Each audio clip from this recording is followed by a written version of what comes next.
Beef ഒരു വിഷയമാണ്, beef കഴിക്കരുത് എന്നൊക്കെ പറഞ്ഞിട്ട് ഒരുപാട് ഇതുണ്ട്. അതിനെന്തെങ്കിലും ഒരു സയന്റിഫിക് വെർഷൻസ് ഉണ്ടോ? ഒത്തിരി ഫാറ്റ് കൂടുതലായിരിക്കും.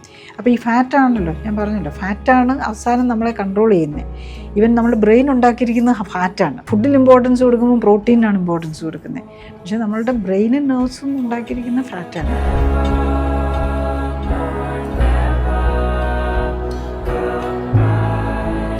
കോഴിയെ കൊന്നിട്ട് അത് കറി ഉണ്ടാക്കി കഴിക്കണമെന്ന് നമ്മൾ കൂടുതൽ ചിന്തിക്കുന്ന ഒരാൾക്കത് ബുദ്ധിമുട്ട് വരും. നമ്മൾ ചിന്തിക്കാത്തത് കൊണ്ടാണ് നമുക്കതൊക്കെ കഴിക്കാൻ പറ്റുന്നത്. ഫിസിക്കൽ ഇതിനകത്തും ഈവൻ മെൻ്റൽ കാര്യങ്ങൾക്കും ഈ omega-3-6 ബാലൻസ് ആണ് ഏറ്റവും ഇമ്പോർട്ടൻറ്റ്. അപ്പോൾ അത് 1:1. അപ്പോൾ അതിനെക്കുറിച്ച് ഒത്തിരി സ്റ്റഡീസ് വന്നിട്ടുണ്ട്. ഈവൻ നമ്മൾ പെയിന് കഴിക്കുന്ന പാരസെറ്റമോളും പോലെയുള്ള NSAID വിഭാഗത്തിൽപ്പെട്ട മരുന്നുകളും എല്ലാം ഈ omega-6 ബ്ലോക്ക് ചെയ്യുകയാണ് ചെയ്യുന്നത്. ഈവൻ അലർജിക്ക് വേണ്ടിയിട്ട് കഴിക്കുന്ന, ആസ്മയ്ക്ക് വേണ്ടിയിട്ട് കഴിക്കുന്ന മരുന്നുകളും.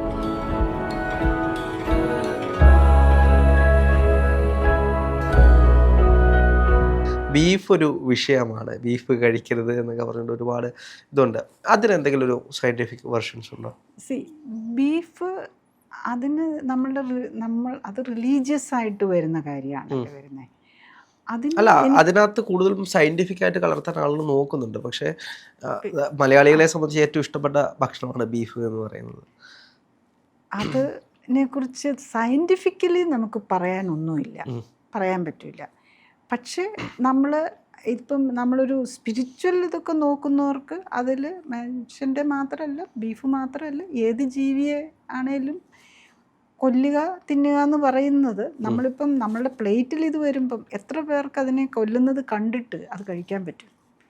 കോഴിയെ കൊന്നിട്ട് അത് കറി ഉണ്ടാക്കി കഴിക്കണമെന്ന് നമ്മൾ കൂടുതൽ ചിന്തിക്കുന്ന ഒരാൾക്കത് ബുദ്ധിമുട്ട് വരും. നമ്മൾ ചിന്തിക്കാത്തത് കൊണ്ടാണ് നമുക്കതൊക്കെ കഴിക്കാൻ പറ്റുന്നത്. അപ്പം നമ്മളിപ്പോൾ സയൻറ്റിഫിക്കലി നോക്കുമ്പം ഇപ്പം ഞാൻ ലൈഫ് സ്റ്റൈൽ കറക്ഷൻ ചെയ്യുമ്പോഴും നമ്മൾ നോൺ വെജ് പാടില്ല എന്നോ അങ്ങനെയൊന്നുമില്ല. അതൊക്കെ അവരവരുടെ പേഴ്സണൽ ചോയ്സാണ്. ഇപ്പം വെഗാൻ നമ്മൾ കൊടുക്കുന്നത്, പക്ഷേ വെജിറ്റേറിയൻ വെഗാൻ ആകാനാണ് നമ്മൾ നോക്കുന്നത്, കഴിയുന്നത്. കാരണം എന്താണെന്ന് ചോദിച്ചു കഴിഞ്ഞാൽ അതാണല്ലോ ഏറ്റവും. പിന്നെ മറ്റുള്ള ആഡ് ചെയ്യുന്ന കാര്യങ്ങളൊക്കെ നമ്മൾ ടെസ്റ്റ് നോക്കിയിട്ട് ബീഫ് പറ്റാത്തതാണെങ്കിൽ, അലർജി ഉണ്ടെങ്കിൽ, അല്ലെങ്കിൽ ഇൻടോളറൻസ് ഉണ്ട്, അതായത് നമ്മളുടെ ബോഡി റിയാക്ട് ചെയ്യും ചില ഫുഡിനോട്. പക്ഷേ ബീഫൊന്നും ഞാൻ അലർജിയിൽ എത്ര കാണാറില്ല, വളരെ റെയറായിട്ടേ കാണുന്നുള്ളൂ. അതേസമയത്ത് ബീഫിനോട് അലർജി, ചിക്കനോട് അലർജി ഒക്കെ കാണുന്നുണ്ട്. അത് എല്ലാവർക്കും ഇല്ല, ചിലർക്ക് മാത്രമാണ്. ചിലർക്ക് മീനിനോട് അലർജി, ചിലർക്ക് ചില മീനിനോട്. ഇപ്പോൾ ചിലർക്ക് ഈവൻ ചാള നല്ല ഫുഡായിട്ട് omega-3 ഉള്ളതാണ്, പക്ഷേ ചാളയോട് അലർജി ഉള്ളവരുണ്ട്. അവർക്കത് ഇപ്പോൾ പ്രത്യേകിച്ച് സോറിയാസിസ് ഒക്കെ പോലെയുള്ള അസുഖമുള്ളവർക്കാണെങ്കിൽ അപ്പം തിരിച്ചറിയാൻ പറ്റും. അങ്ങനെ അവരവരുടെ ബോഡിയെ നമ്മൾ തിരിച്ചറിഞ്ഞ് നമ്മളുടെ ബോഡിയോട് നമ്മൾ കമ്മ്യൂണിക്കേറ്റ് ചെയ്യാൻ പഠിക്കുക എന്നുള്ളതിലാണ് ഈ ലൈഫ് സ്റ്റൈൽ കറക്ഷനകത്ത് ഞാൻ കാണുന്നത്. ഈ തലവേദന ഉണ്ടാക്കുന്ന ആഹാരങ്ങൾ എന്തൊക്കെയാണെന്ന് പറയാൻ പറ്റും? അതും ഒരാളുടെ നമുക്ക് ഡെഫിനറ്റ്ലി പറയാൻ പറ്റില്ല. അല്ല, കോമൺ ആയിട്ട് ചിലരൊക്കെ പറഞ്ഞു കേട്ടിട്ടുണ്ട്, ഇപ്പം ഗോതമ്പ് ഭക്ഷണങ്ങൾ അല്ലെങ്കിൽ ബ്രെഡ്, ഗ്ലൂട്ടൻ ഒരു സ്റ്റാൻഡേർഡ് അലർജി ഉണ്ടാക്കാവുന്ന സാധനമാണ്. അത് ഗ്ലൂട്ടൻ ഉള്ളതെന്ന് പറഞ്ഞു കഴിഞ്ഞാൽ, ഗ്ലൂട്ടൻ ഒരു പ്രത്യേക പ്രോട്ടീനാണ്. അത് ടെസ്റ്റ് വഴിയാണ്. ഗ്ലയാഡിൻ, വീറ്റ് തന്നെ അലർജി ഉള്ളവരുണ്ടാകും, അല്ലെ ഗ്ലയാഡിൻ എന്ന് പറഞ്ഞ പ്രോട്ടീൻ അലർജി ഉണ്ടായിട്ട് വരാം. അപ്പം അങ്ങനെയുള്ളവർക്ക് അതൊരു പ്രശ്നമാണ്. അതായത് ഗ്ലൂട്ടനുള്ള ഫുഡെന്ന് പറഞ്ഞാൽ ഗോതമ്പ്, മൈദ, നമ്മൾ മൈദയാണേലും റവയാണേലും ഗോതമ്പിൽ നിന്നാണ് വരുന്നത്. പിന്നെ ഓട്സ്, ബാർലി, ഇതിനകത്തൊക്കെയാണ് ഈ ഗ്ലൂട്ടൻ വരുന്നത്. അപ്പം ഗ്ലൂട്ടൻ ഉള്ളവർക്ക് തലവേദന വരാം. ഈവൻ സൈക്യാട്രിക്, ഇപ്പം ഞാൻ കാണാറുണ്ട്, ഇപ്പം ഒരു പ്രാവശ്യം പൊറോട്ട കഴിച്ചു കഴിഞ്ഞാൽ ആളുടെ മൂഡ് തെറ്റുന്നവർ. ഇപ്പം ഞാൻ എപ്പോഴും ഓർക്കുന്നൊരു ലേഡി, അവർ 5-6 മരുന്ന് കഴിക്കുന്നുണ്ട്. ഇവനൊരു ഡോക്ടറാണ്. അവർ കുറേ മരുന്നുണ്ട്, പക്ഷേ അവർ ഒട്ടും പറ്റാതിരുന്ന് നമ്മൾ ഈ ലൈഫ് സ്റ്റൈൽ കറക്റ്റ് ചെയ്ത് വ്യത്യാസം താനായിട്ട് വന്നു.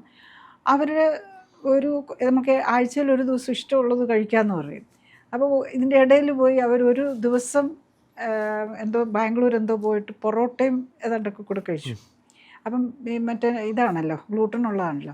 അപ്പോൾ പിറ്റേ ദിവസം അമ്മ വിളിച്ച് പറയും, മോളും അവിടെ പോയി അന്നൊന്നും ഫുഡ് അത്ര നോക്കാൻ പറ്റിയില്ല, പൊറോട്ടയൊക്കെ കഴിച്ചു, ഇപ്പം റൂം അടച്ച് കിടക്കുക, ഭയങ്കര കരച്ചിലാണ്. അത്രയും മതി, മൂഡ് മാറ്റി. അപ്പം അതുപോലെ തന്നെ നമ്മൾ കാണുന്നതാണ് ചില നട്ട്സ്, പ്രത്യേകിച്ച് നമ്മളെല്ലാവരും വെരി നല്ലതാണെന്ന് പറഞ്ഞ് കഴിക്കുന്നതാണ് ബദാം, പിസ്റ്റ, ഹെൽത്തിന് വേണ്ടി എല്ലാവരും കഴിക്കുന്നത്. പക്ഷേ ഇതിനകത്തൊരു പ്രോബ്ലം ഉണ്ട്. ഇതിനകത്തൊക്കെ omega-6 എന്ന് പറയുന്നത് ഒരു ഹൈയാണ്. omega-3 എല്ലാവരും കേട്ടിട്ട് കാണും നല്ലതാണെന്നൊക്കെ. അപ്പം ഈ omega-3-6 ബാലൻസാണ് നമ്മളുടെ ബോഡിയുടെ കംപ്ലീറ്റ് കൺട്രോൾ. അതായത് ഇമ്മ്യൂണിറ്റിയെ കൺട്രോൾ ചെയ്യുന്നതും നമ്മളുടെ മനസ്സിനെ കൺട്രോൾ ചെയ്യുന്നതിനും എല്ലാം ഫിസിക്കൽ ഇതിനകത്തും ഈവൻ മെൻ്റൽ കാര്യങ്ങൾക്കും ഈ omega-3-6 ബാലൻസാണ് ഏറ്റവും ഇമ്പോർട്ടൻറ്റ്. അപ്പോൾ അത് 1:1. അപ്പോൾ അതിനെക്കുറിച്ച് ഒത്തിരി സ്റ്റഡീസ് വന്നിട്ടുണ്ട്. ഞാൻ എൻ്റെ കാര്യം മാത്രമല്ല, നമ്മൾ ഈ സ്റ്റഡിയെ ബേസ് ചെയ്ത് അതിനെ എങ്ങനെ പ്രാക്ടിക്കൽ ലൈഫിൽ പേഷ്യൻ്റ് കംഫോർട്ടിന് വേണ്ടിയിട്ട് അപ്ലൈ ചെയ്യുക എന്നുള്ളതാണ് ഞാൻ ഇത് ചെയ്യുന്നത്. അപ്പം അതിനകത്ത് വളരെ ഡീറ്റെയിൽ ആയിട്ടുള്ള സ്റ്റഡി ഉണ്ട്. omega-3-6 ബാലൻസ് 1:1 ആകുന്നതാണ് നമുക്ക് ഹ്യൂമൻ ബോഡിക്ക് ഏറ്റവും നല്ലത്. omega-6 എന്ന് പറഞ്ഞു കഴിഞ്ഞാൽ omega-6 നമ്മളുടെ ബോഡിയുടെ പ്രതിരോധം, ഇൻഫ്ലമേഷൻ ഉണ്ടാകും. അതേസമയത്ത് omega-3 എന്ന് പറഞ്ഞാണ് ഹീലിങ് ഗ്രോത്തും എല്ലാം കൺട്രോൾ. ഇത് രണ്ടും പാരലായിട്ടാണ് വർക്ക് ചെയ്യുന്നത്. അപ്പം ഇത് രണ്ടും ഒരേ പ്രൊപ്പോർഷൻ ഇരിക്കുമ്പം ഈ പ്രതിരോധവും ഹീലിങ്ങും എല്ലാം ഒന്നിച്ചു പോകും. അതേസമയത്ത് നമ്മളുടെ ഇപ്പോഴത്തെ ഫുഡിൽ എന്താണെന്ന് ചോദിച്ചാൽ omega-6 വെരി ഹൈ ആണ്, omega-3 തീരെ കുറവാണ്. അപ്പോൾ ഇതിൻ്റെ പ്രൊപ്പോർഷൻ 1:1 നിൽക്കേണ്ടടുത്ത് 1:20, 1:70 ഒക്കെ വരെയാണ്. പ്രത്യേകിച്ച് നമ്മൾ ഈ നട്ട്സൊക്കെ കൂടുതൽ കഴിക്കുമ്പോൾ ഇതിലെല്ലാം ഇതേ ഉള്ളൂ. നമ്മൾ ഈ സാധാരണ കഴിക്കുന്ന നട്ട്സിലും സാധാരണ നമ്മൾ ഉപയോഗിക്കുന്ന ഈ കുക്കിംഗ് ഓയിലിലും എല്ലാം omega-6 വെരി ഹൈ ആണ്, omega-3 ഓൾമോസ്റ്റ് ഇല്ല. അപ്പോൾ അതേസമയത്ത് കോക്കനട്ട് ഓയിലിനൊരു ബെനിഫിറ്റ് ഉണ്ട്, അതിനകത്ത് രണ്ടും ഇല്ല. അപ്പോൾ പിന്നെ അതിനകത്ത് സാച്ചുറേറ്റഡ് ഫാറ്റാണ്, അത് നമുക്ക് കാലറി യൂസിന് വെരി ഗുഡാണ്. അതായത് നമുക്ക് എനർജിക്ക് വേണ്ടിയിട്ട് നമ്മളുടെ കോക്കനട്ട് ഓയിൽ ഇതാണ്. പക്ഷെ നമ്മളുടെ ഈ 3-6 ബാലൻസ് തെറ്റിക്കുകയില്ല, അതിനകത്ത് ഇല്ലാത്തതുകൊണ്ട്. അപ്പോൾ ആ വേവ് നോക്കുമ്പോൾ നമുക്ക് കോക്കനട്ട് ഓയിൽ വെരി ബെനിഫിഷ്യലാണ്. ഇത് കുറച്ചേ ഉള്ളെങ്കിലും കുഴപ്പമില്ല, പക്ഷെ ബാലൻസ് തെറ്റരുത്. അപ്പോൾ ഈ ബാലൻസ് തെറ്റിക്കഴിഞ്ഞ് കഴിഞ്ഞാൽ ഇൻഫ്ലമേഷൻ കൂടുമ്പോഴാണ് എല്ലാ രോഗങ്ങളും ഇൻഫ്ലമേറ്ററിയാണ്. നമ്മൾ ഈ കാണുന്ന ലൈഫ് സ്റ്റൈൽ ഡിസീസസ് എല്ലാം, diabetes, hyper tension, heart disease, cancer, auto immune diseases, allergy, എല്ലാത്തിലും നമ്മുടെ ഇൻഫ്ലമേഷൻ കൂടുകയാണ് ചെയ്യുന്നത്.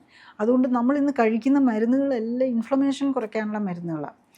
ഈ സ്റ്റിറോയിഡ്സ് പോലെയുള്ള മെയിൻ ആൻറ്റി ഇൻഫ്ലമേറ്ററി മരുന്നുകളല്ല, ഈവൻ നമ്മൾ പെയിന് കഴിക്കുന്ന പാരസെറ്റമോളും പോലെയുള്ള NSAID വിഭാഗത്തിൽപ്പെട്ട മരുന്നുകളും എല്ലാം ഈ omega-6 ബ്ലോക്ക് ചെയ്യുകയാണ് ചെയ്യുന്നത്. ഈവൻ അലർജിക്ക് വേണ്ടിയിട്ട് കഴിക്കുന്ന, ആസ്മയ്ക്ക് വേണ്ടിയിട്ട് കഴിക്കുന്ന മരുന്നുകളും എല്ലാം ഈ omega-6 ബ്ലോക്ക് ചെയ്യുകയാണ് ചെയ്യുന്നത്. omega-3 ഈ omega-6 ബ്ലോക്ക് ചെയ്യുന്നത് ഇൻഇഫക്റ്റ് omega-3 കൂടെ ബ്ലോക്ക് ചെയ്യും. അപ്പോൾ അതാണ് നമ്മൾ പെയിൻ കില്ലേഴ്സൊക്കെ ഒത്തിരി കഴിച്ചാൽ ഹീലിംഗ്, മുറിവൊക്കെ വന്നിട്ട് ഹീലിംഗ് കുറയുന്ന, അത് സ്റ്റഡീസ് ഉള്ളതാണ്. ഹീലിംഗ് കുറയും. നമ്മൾ ഈ ആൻറ്റി ഇൻഫ്ലമേറ്ററി കഴിക്കുമ്പോൾ നമുക്കറിയാമല്ലോ, സ്റ്റിറോയിഡ്സ് ഒക്കെ കഴിക്കുമ്പം അതിൻ്റെ കൂടെ ഹീലിങ്ങിനെ എഫക്റ്റ് ചെയ്യും. നമ്മൾ എപ്പോഴാണ് ഒരു സപ്ലിമെൻ്റ് എടുത്തു തുടങ്ങേണ്ടത് അങ്ങനെയാണെങ്കിൽ? സപ്ലിമെൻ്റ് അല്ലല്ലോ, നമ്മൾ ഫുഡാണ് എടുക്കേണ്ടത്. ശരിക്കും പറഞ്ഞാൽ ഫുഡ് സപ്ലിമെൻ്റ് ആയിട്ട് നമ്മൾ സപ്ലിമെൻ്റ് വരുന്നത്, ശരിക്കും സപ്ലിമെൻ്റ് എടുക്കേണ്ടത് എപ്പോഴും വരുന്നത് എപ്പോഴാണെന്ന് ചോദിച്ചാൽ നമുക്കൊരു ഡെഫിഷ്യൻസി വരുമ്പോഴാണ്. ഇപ്പോൾ വൈറ്റമിൻ ഡി കുറഞ്ഞു പോയി, നമ്മൾ ടെസ്റ്റ് ചെയ്തു, അല്ല B12 കുറഞ്ഞു എന്ന് കാണുമ്പോൾ നമുക്കതിന് സപ്ലിമെൻ്റ് എടുക്കണം. അത് ആ ലെവലിലേക്ക് കൊണ്ടുവരാൻ നമുക്ക് നാച്ചുറൽ ഇത് പോരാ. അപ്പം നമ്മളുടെ ബോഡിയിൽ ഒത്തിരി ഇതുണ്ടെങ്കിൽ നമ്മൾ ജസ്റ്റ് ഒരു സപ്ലിമെൻ്റ് എടുത്തുകൊണ്ട് മാത്രം ആവില്ല. അല്ല, ഇന്ന് ഒരു ഫാസ്റ്റ് ഫുഡ് ലൈഫ് സ്റ്റൈലാണല്ലോ. അപ്പം പലർക്കും അതിനനുസരിച്ച് വരുന്ന ഹെൽത്ത് പ്രോപ്പറായിട്ട് കഴിക്കാൻ പറ്റാത്ത സമയത്ത് പലരും ഇന്ന് എനിക്കൊന്ന് omega-3 ഒക്കെ വാങ്ങിച്ചു വെച്ചിട്ട് സപ്ലിമെൻ്റ് ആയിട്ട് omega-3 നമ്മൾ omega-3 ഒരു ടാബ്ലറ്റ് മേടിക്കുന്നു. ഇപ്പം മീനെണ്ണ omega-3 1 ഗ്രാം മേടിച്ചാൽ അതിനകത്തൊരു 200 മില്ലിഗ്രാമേ ഉള്ളൂ omega-3. ബാക്കിയുള്ളത് അതിനകത്തും കൊണ്ട് omega-6 ഇല്ല. ഓക്കെ, അപ്പോൾ അത് നമ്മൾ കഴിച്ചു, ശരി, omega-3 ഉണ്ട്. പക്ഷേ നമ്മളുടെ ബോഡിയിൽ അല്ല, നമ്മൾ കഴിക്കുന്ന ഫുഡിൽ നമ്മൾ 200 മില്ലിഗ്രാം omega-3 കഴിച്ചിട്ട് ഒരു 20 അല്ലെങ്കിൽ 50 ഗ്രാം നട്ട്സ് മറ്റേ ബദാമോ പിസ്റ്റയോ കഴിച്ചു കഴിഞ്ഞാൽ ബാലൻസ് തെറ്റിയില്ലേ? അതാണ് നമുക്കിപ്പോൾ ഒരു സപ്ലിമെൻ്റ് കൊണ്ട് നമ്മൾ ഒരു സപ്ലിമെൻ്റൊക്കെ നമുക്ക് മൈക്രോ ന്യൂട്രിയൻസിനെ സപ്ലിമെൻറ്റ് ചെയ്യാൻ പറ്റുള്ളൂ. പിന്നെ നമ്മൾ ഈ പ്രോട്ടീനൊക്കെ ടാബ്ലറ്റ് ആയിട്ടൊന്നും എടുത്താൽ പിന്നെ പ്രോട്ടീൻ പൗഡറായിട്ട് എടുക്കുക എന്നുള്ളതൊക്കെയാണ് വരുന്നത്. പ്രോട്ടീൻ പൗഡർ എടുക്കാതെ നമുക്ക് വല്ലോ മുട്ടയോ ഇഷ്ടമുള്ള പയറോ നോൺ വെജിറ്റേറിയൻ കഴിക്കുന്നവരാണെങ്കിൽ ഇറച്ചിയോ മീനോ കഴിച്ചാൽ മതിയല്ലോ, നമ്മൾ പ്രോട്ടീൻ പൗഡർ എടുക്കേണ്ട കാര്യം വരുന്നില്ല. അപ്പം നമ്മൾ നാച്ചുറൽ ഫുഡിൽ കൂടെ തന്നെ നമ്മളിത് കറക്റ്റ് ചെയ്യണം. അപ്പോൾ omega-3 ഒരു 200 മില്ലിഗ്രാമിൻ്റെ എടുത്താലും നമ്മളോട് omega-6 കൂടുതൽ എടുത്തുകൊണ്ടിരിക്കുകയാണെങ്കിൽ അത് ബാലൻസ്ഡ് ആവില്ല, നമുക്കതിൻ്റെ ഫുൾ ബെനിഫിറ്റ് കിട്ടുന്നില്ല. ഡെഫിനറ്റ്ലി ആ omega 3 200 milligram of DHA EPA അതിൻ്റെ ഹയർ ഫോം ഓഫ് ഇതാണ് നമുക്ക് ഫിഷ് ഓയിലിൽ കിട്ടുന്നത്. അത് ബെനിഫിഷ്യലാണ്, ഡെഫിനറ്റ്ലി ബെനിഫിഷ്യലാണ്. പക്ഷേ ഒരു സപ്ലിമെൻ്റ് കൂടെ അല്ല നമ്മൾ ഇത് ചെയ്യാൻ നോക്കണ്ടേ. സപ്ലിമെൻ്റ് ഇപ്പോൾ വൈറ്റമിൻസൊക്കെ ഒരു ടാബ്ലറ്റ് ഫോമിൽ, നമുക്ക് മൈക്രോ ന്യൂട്രിയൻസിന് നമ്മളൊരു ടാബ്ലറ്റ് ഫോമിലൊക്കെ കഴിക്കുന്നതുകൊണ്ട് എന്തെങ്കിലും ദോഷവശങ്ങളുണ്ടോ? ഒന്നും അതായത് കൂടി ഒരു ഡോക്ടറെ ഒന്നും കാണിക്കാതെ ഇപ്പോൾ സുഹൃത്തുക്കൾ ആരെങ്കിലും പറയാം നീ വിറ്റാമിൻ ഗുളിക കഴിക്കൂ. ഇപ്പോൾ എൻ്റെയൊക്കെ വീട്ടിലാണെങ്കിൽ വായിൽ ചെറിയ നമുക്കറിയാം ചൂട് വരുമ്പോൾ ഉണ്ടാകുന്ന ചെറിയ കുരുപ്പ് വരുമ്പോഴത്തേക്കും വിറ്റാമിൻ്റെ ഒരു ഗുളിക വാങ്ങിച്ച് കഴിക്കുക, അങ്ങനെ. സയൻറ്റിഫിക്കാന്ന് പറയാൻ പറ്റില്ല. സയൻറ്റിഫിക്കായിട്ട് ചെയ്യണമെന്ന് പറഞ്ഞു കഴിഞ്ഞാൽ നമ്മളുടെ ഇപ്പം നമുക്ക് എല്ലാ ഡീറ്റെയിൽസും കിട്ടും, സ്റ്റഡി ചെയ്യാൻ പറ്റും. ഇപ്പം എൻ്റെ പേഷ്യൻസിന് വേണ്ടി ഞാനൊരു പേഷ്യൻറ്റ് ആക്സെപ്റ്റ് ചെയ്യണമെങ്കിൽ തന്നെ അവർ ഒരു ബേസിക്കലി ടെസ്റ്റൊക്കെ ചെയ്യാൻ വില്ലിങ് ആയിരിക്കണം. അയ്യോ ഇത്രയും പൈസ ടെസ്റ്റിനെന്ന് പറഞ്ഞാൽ പിന്നെ അത് സയൻറ്റിഫിക് അല്ലെന്നാവും. നമുക്ക് ഉദ്ദേശം വെച്ച് കൊടുത്തു കഴിഞ്ഞാൽ അൺസയൻറ്റിഫിക് ആവും. അപ്പം നമ്മൾ കുറച്ച് ഡീറ്റെയിൽ ആയിട്ടുള്ള ടെസ്റ്റ് ചെയ്ത് ഈ പേഷ്യൻസിന് പറ്റിയ ഫുഡ് ഏതാ, പറ്റാത്തത് ഏതാ, അവർക്ക് എന്തൊക്കെ ന്യൂട്രീഷൻ ഡെഫിഷ്യൻസി ഉണ്ട്, ഇതൊക്കെ നോക്കിയിട്ടാണ് നമ്മൾ സ്റ്റഡി പേഷ്യൻ്റ് തുടങ്ങുന്നത്. അപ്പോൾ അവരുടെ ഇൻഫ്ലമേറ്ററി മാർക്കേഴ്സ് ഞാൻ ഈ പറഞ്ഞല്ലോ, ഇൻഫ്ലമേറ്ററി ഫുഡ് കഴിച്ചാൽ ഇൻഫ്ലമേറ്ററി മാർക്കേഴ്സ് കൂടുതലുണ്ടാവും. ഇപ്പോൾ ഹാർട്ടിന് ഇപ്പം ഡയബറ്റിക് ഉള്ളവരുടെ ആണെങ്കിൽ അവരുടെ ഇൻസുലിൻ ലെവൽ, ഇപ്പം നമ്മൾ പലരും ഇൻസുലിൻ എടുത്തുകൊണ്ടിരിക്കുകയാണ്. അപ്പം പക്ഷേ ഇൻസുലിൻ അവരുടെ ഓൾറെഡി കൂടുതലായിരിക്കും. അപ്പം കഴിഞ്ഞ ദിവസം തന്നെ ഞാനൊരു പേഷ്യൻ്റ്, അദ്ദേഹം നോക്കിയപ്പോൾ കാണുകയാണ് അവരെല്ലാ ദിവസവും 4 നേരം ഇൻസുലിൻ എടുക്കുന്നുണ്ട്. പക്ഷേ ഇൻസുലിൻ ലെവൽ 50 ആണ്. ശരിക്കും പറഞ്ഞു കഴിഞ്ഞാൽ മാക്സിമം 25 നിൽക്കേണ്ടടുത്ത് ഈവൻ അത് നമ്മുടെ ഷുഗറിൻ്റെ ലെവൽ അനുസരിച്ചാണ് ഇൻസുലിൻ നിൽക്കേണ്ടത്. ശരിക്കും നോർമൽ ഷുഗറിലൊക്കെ വരുമ്പോൾ 4 or 5 ഒക്കെ ഇൻസുലിൻ വേണ്ടടുത്ത് 50-ലാണ് നിൽക്കുന്നത്. അപ്പോൾ അത്ര ഹൈ ആണ്. അപ്പോൾ ഇൻസുലിൻ നമ്മുടെ ബോഡിയിൽ കൂടുന്നത് ഏറ്റവും വലിയൊരു ഡേഞ്ചറാണ്. അപ്പോൾ നമ്മൾ ഇൻസുലിൻ കൂടുമ്പോൾ നമ്മുടെ ഇമ്മ്യൂണിറ്റി കുറയും, പിന്നെ BP കൂടും, സോഡിയം റിട്ടൻഷൻ വരും. നമ്മൾ BP ഉള്ളവർക്ക് സോഡിയം കുറയ്ക്കണമെന്ന് പറയുമല്ലോ, പക്ഷേ നമ്മുടെ ബോഡിയിൽ നിന്ന് സോഡിയം കളയാതെ നിർത്തും. അങ്ങനെ പല പ്രശ്നങ്ങളും ഉണ്ടാക്കും. പക്ഷേ നമ്മളത് ടൈപ്പ് 2 ഡയബറ്റീസിന് ശരിക്കും ഇൻസുലിൻ ഡെഫിഷ്യൻസി ഒന്നുമില്ല, ഇൻസുലിൻ വർക്ക് ചെയ്യാത്തതാണ് കാരണം. പക്ഷേ അങ്ങനെ നമ്മൾ മോഡേൺ മെഡിസിൻ എല്ലാം സയൻറ്റിഫിക് ആണെന്ന് പറഞ്ഞാലും പക്ഷേ ഇന്നത്തെ ട്രീറ്റ്മെൻറ്റ് പലതും അൺസയൻറ്റിഫിക് ആയിട്ടാണ് പോകുന്നത്. അപ്പം അവിടെയാണ് ഞാൻ അതിലാണ് വർക്ക് ചെയ്യുന്നത്. അപ്പോൾ അത് നമുക്ക് വിശ്വാസത്തിൻ്റെ ഒന്നും കാര്യം വരുന്നില്ല, നമുക്കതെല്ലാം റിപ്പോർട്ടിൽ കാണാം. ഓൺലി തിങ് നമ്മൾ അതിൻ്റെ ആ ഒരു കോസ്റ്റ് ഫാക്ടർ വരും ടെസ്റ്റുകൾ ചെയ്യാതെ. കാരണം ഇങ്ങനെ നമ്മൾ ചെയ്യുമ്പോൾ അത് വളരെ സയൻറ്റിഫിക് ആയിട്ട് ചെയ്യണം എന്നുള്ളതാണ്. അപ്പോൾ അതിൻ്റെ ഒരു ഡിഫിക്കൽട്ടീസ് മെയിൻലി കോസ്റ്റാണ്. അതിൻ്റെ ഇതൊക്കെ ഓരോ ടെസ്റ്റും ചെയ്യുന്നതിൻ്റെ ഒരു കോസ്റ്റും, പിന്നെ അത് കറക്റ്റ് ആവുന്നുണ്ടോ എന്ന് നോക്കണമല്ലോ. അപ്പോൾ അതിൻ്റെ റിപ്പീറ്റ് ടെസ്റ്റും ഒക്കെയാണ്. തിരിച്ച് നമുക്ക് റീകാർണേഷൻ റീബർത്തിലേക്ക് വരികയാണെങ്കിൽ ചില മനുഷ്യർ അവർക്ക് ഒരു പ്രശ്നങ്ങളുമില്ല. ഇപ്പോൾ എനിക്ക് തന്നെ അറിയാവുന്ന പല ആളുകളുണ്ട്. പക്ഷേ ചില സന്ദർഭങ്ങളിൽ ചെന്നുപെടുമ്പോൾ അവരെന്തൊക്കെയോ ശബ്ദങ്ങൾ കേൾക്കുന്നു, എന്തൊക്കെയോ രൂപങ്ങൾ കാണുന്നു, പിന്നീട് അതൊരു ഭയമായിട്ട് അവിടെ നിൽക്കുന്നു. ഇത് യഥാർത്ഥത്തിൽ ഒരു ഹാലൂസിനേഷനാണോ? അവരതിനെ ഇപ്പോൾ ഞാൻ പ്രേതത്തെ കണ്ടു, അല്ലെങ്കിൽ എന്തോ ഒരു വലിയ രൂപത്തെ കണ്ടു എന്നൊക്കെ പറയുന്നത്, അല്ലെങ്കിൽ എന്തോ വലിയ ഭീകര ശബ്ദങ്ങൾ കേട്ടു എന്നൊക്കെ പറയുന്നത്, ഇതൊരു ഹാലൂസിനേഷനാണോ അതോ യഥാർത്ഥത്തിൽ അങ്ങനൊരു സംഭവം ഉണ്ടായേക്കാമോ? അതിനെക്കുറിച്ച് നമുക്ക് മെഡിക്കലി നമ്മൾ പറയുമ്പം എന്തിനാണേലും എവിഡൻസ് വേണമല്ലോ. ഇപ്പം നമ്മൾ ഈ നിയർ ഡെത്ത് സ്റ്റഡീസ് നടത്തുമ്പോൾ അതിനൊരു പ്രോട്ടോക്കോൾ അനുസരിച്ച് അതിന് വേണ്ടിയിട്ട് കാര്യങ്ങൾ സെറ്റ് ചെയ്താണ് ചെയ്യുന്നത്. റീഇൻകാർണേഷൻ സ്റ്റഡീസിലാണേലും അത് ആ കുട്ടിയെ കൊണ്ട് അവർ പറയുന്നത് ശരിയാണോ എന്ന് നമ്മൾ വേറെ പറയുന്ന മറ്റത് വെരിഫൈ ചെയ്യിപ്പിച്ചാണ് പറയുന്നത്. ഇതിപ്പോൾ ഒരാൾ ഞാനിങ്ങനെ ഒരു സൗണ്ട് കേട്ടു പേടിച്ചു പോയി എന്ന് പറഞ്ഞു കഴിഞ്ഞാൽ നമുക്കത് വെരിഫൈ ചെയ്യാൻ പറ്റില്ല. അപ്പം വെരിഫൈ ചെയ്യാൻ പറ്റാത്തിടത്തോളം കാലം അവരുടെ കാര്യത്തിൽ നമ്മൾ അവരെ ആ ട്രോമയിനകത്ത് വട്ടെവർ ബി ദ റീസൺ അതിനകത്ത് തിരിച്ചു കൊണ്ടുവരാൻ നോക്കുക എന്നുള്ളതാണ്. ഇപ്പോൾ ഹലൂസിനേഷൻ്റെ ഒക്കെ കാര്യം പറഞ്ഞു കഴിഞ്ഞാൽ നമുക്ക് ഈ സ്കിസോഫ്രീനിയ എന്ന് പറഞ്ഞൊരു മാനസിക അതാണ് സൈക്കോസിസ് വരുന്നത്. അതിലൊക്കെ അവർ പറയുന്നത് നമ്മൾ മരുന്നുകൾ വേണ്ട, ലൈഫ് സ്റ്റൈൽ കറക്റ്റ് ചെയ്യുമ്പോൾ തന്നെ വ്യത്യാസം വരുന്നത്. അപ്പം മരുന്നുകൾ കൊണ്ട് പോലും ഈ ഹലൂസിനേഷൻ മരുന്നിലൊക്കെ അവർ റീസെൻ്റ്ലി കൺട്രോൾ ആണെങ്കിൽ അവർക്ക് പിന്നെയും ഇങ്ങനെ ചെവിക്കകത്ത് നമുക്ക് മനസ്സിലാക്കാമല്ലോ, ഒരാളാരോ നമ്മുടെ തലയ്ക്കകത്തിരുന്ന് ഇങ്ങനെ നമുക്കിഷ്ടമില്ലാത്തതോ അല്ലെ അത് ചെയ്യും ഇത് ചെയ്യുന്നൊക്കെ പറഞ്ഞുകൊണ്ടിരുന്ന് കഴിഞ്ഞ് കഴിഞ്ഞാൽ നമുക്ക് അതാണ് ശരിക്കും പറഞ്ഞാൽ ഈ സ്കിസോഫ്രീനിയയിലൊക്കെ വരുന്നത്.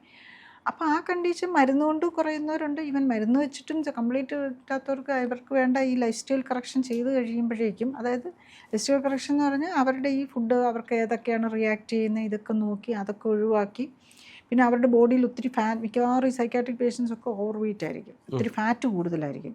അപ്പോൾ ഈ ഫാറ്റാണല്ലോ ഞാൻ പറഞ്ഞല്ലോ, ഫാറ്റാണ് അവസാനം നമ്മളെ കൺട്രോൾ ചെയ്യുന്നത്. ഈവൻ നമ്മൾ ബ്രെയിൻ ഉണ്ടാക്കിയിരിക്കുന്ന ഫാറ്റാണ്.